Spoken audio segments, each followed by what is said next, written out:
Hi, we're Richard and Jackie from Early Retirement Wanderlust. We retired from teaching at the age of 51, and in this video we want to take you through how we actually did that, some of the fears that we had leading up to early retirement, and 18 months into early retirement, some of the surprises that we've had.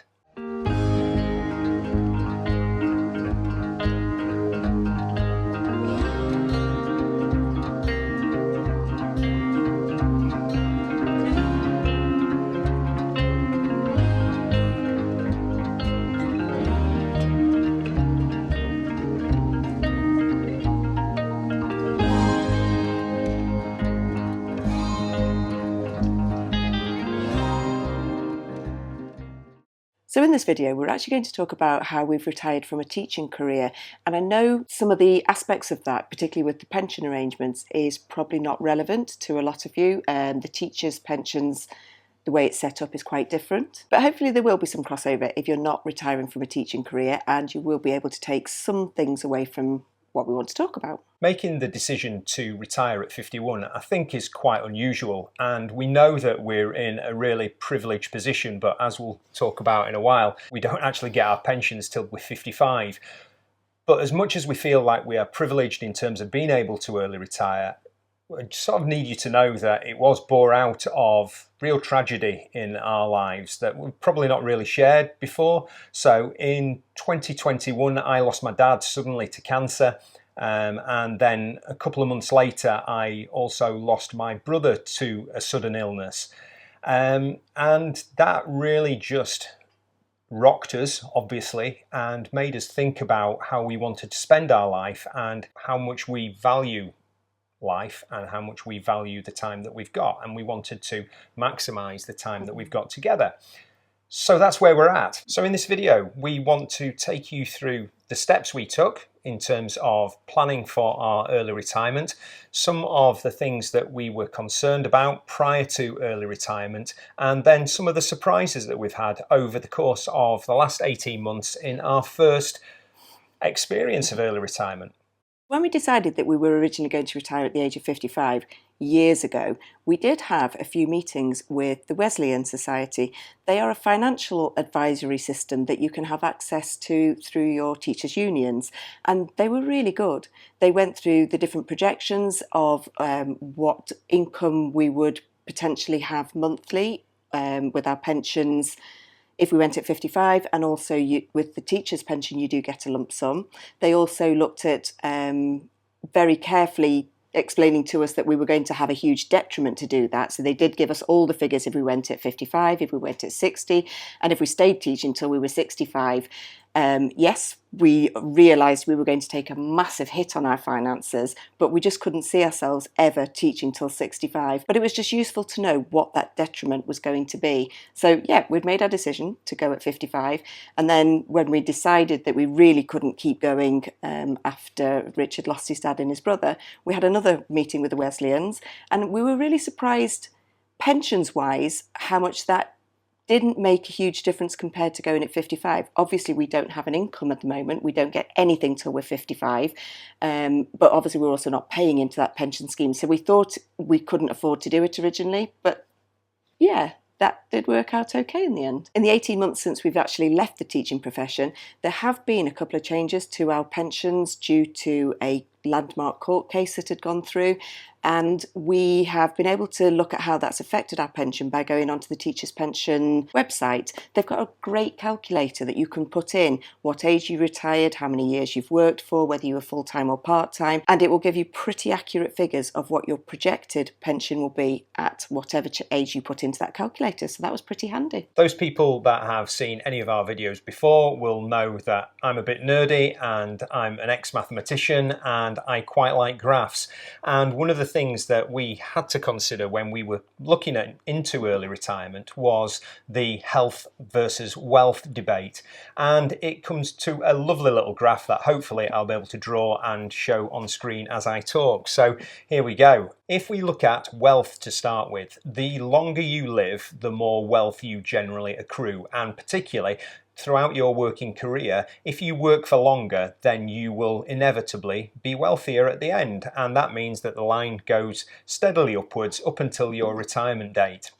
But one of the issues with life is that just as wealth increases over life, then your health decreases over life. So whether we like it or not, as we get older, we get less healthy. So that curve is on a downward trend.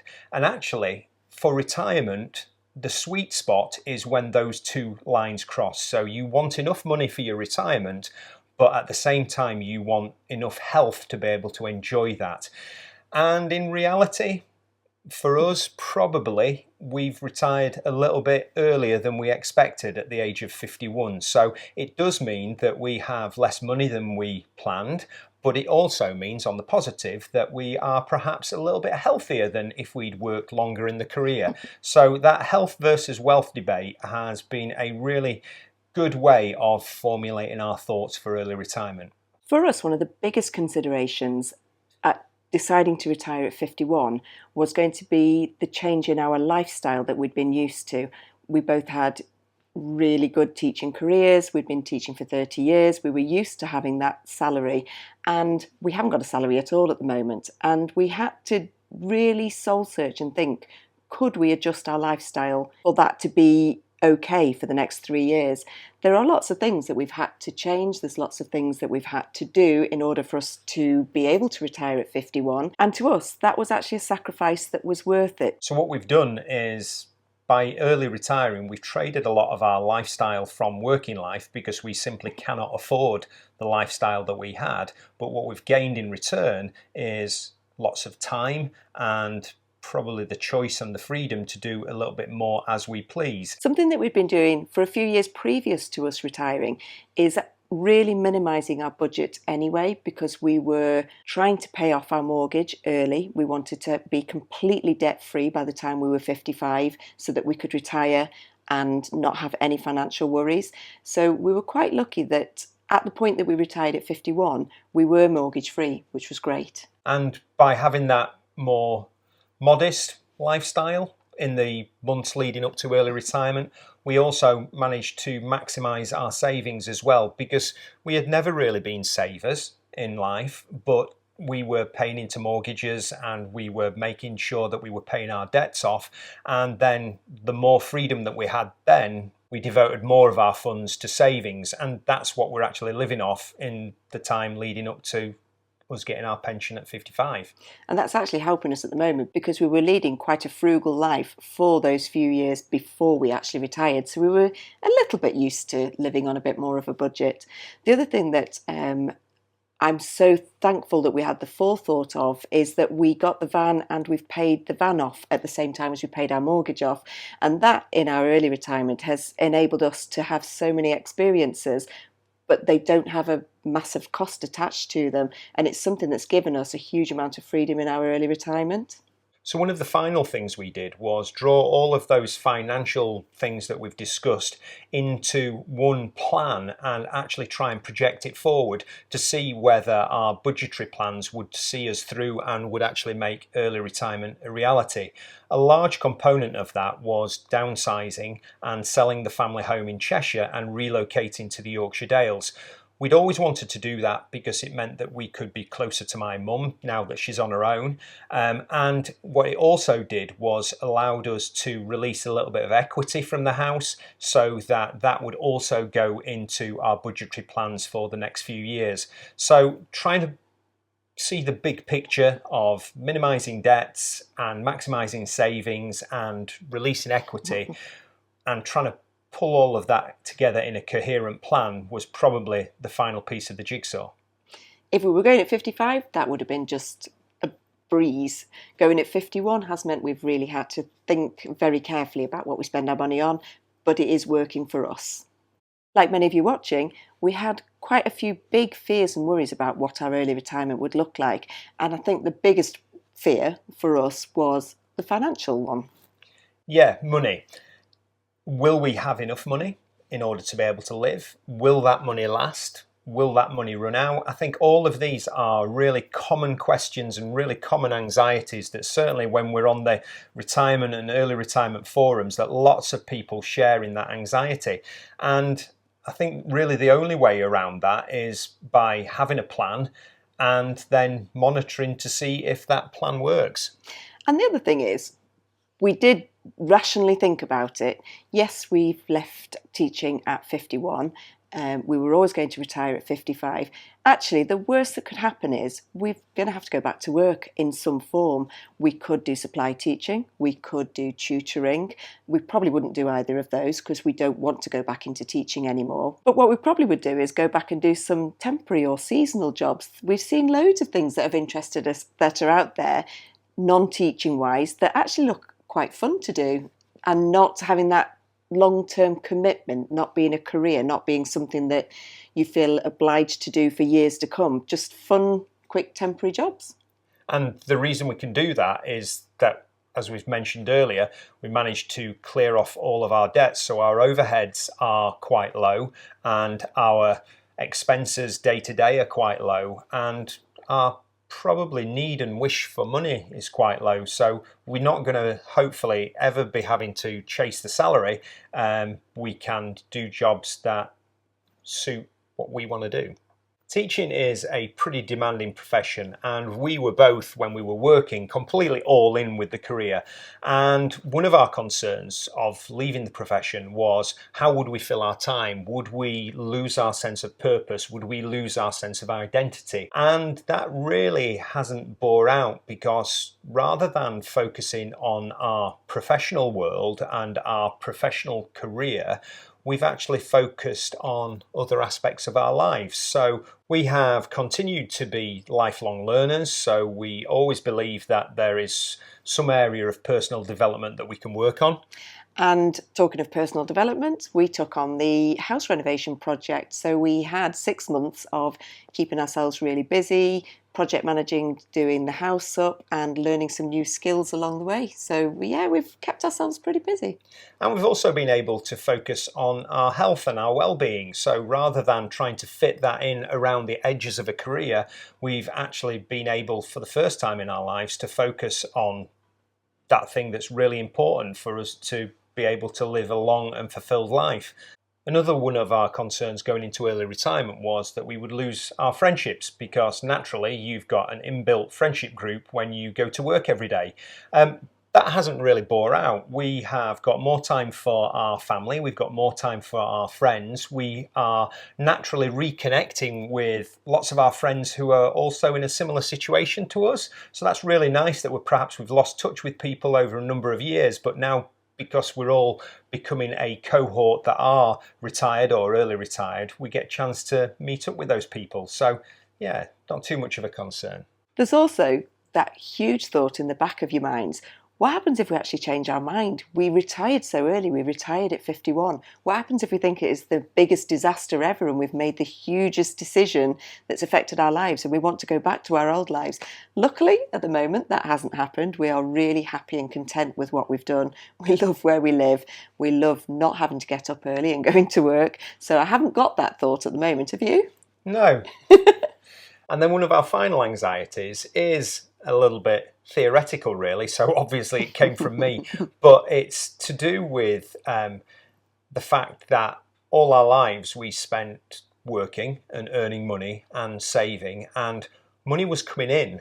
Whereas once you make the decision to early retire, it just feels at the moment that that flow of money has changed full circle, and we're now getting to the point where we are spending our savings. And that's a really strange feeling, to go from a savings mindset to actually a spending mindset. So we haven't got a massive amount of money, so we're not going to be blowing it left, right and centre, but it's a very strange feeling where you've been encouraged all of your life to save, and yet now we're in a position where we've actually got to spend. There have been some great surprises and bonuses that we've really come to realise since we've early retired. The biggest one being the lack of that Sunday night feeling. I don't think either of us realised how much it affected us on a Sunday, even when we were away travelling in the van. As soon as we woke up Sunday morning, we were thinking about what we needed to do, what we needed to get ready for the week, what we might have planned, any awkward conversations that we might have with parents or staff at school.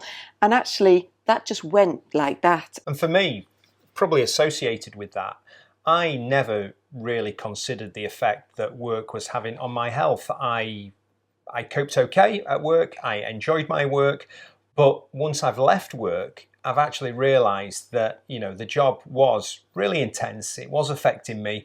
I wasn't sleeping well. I was very anxious.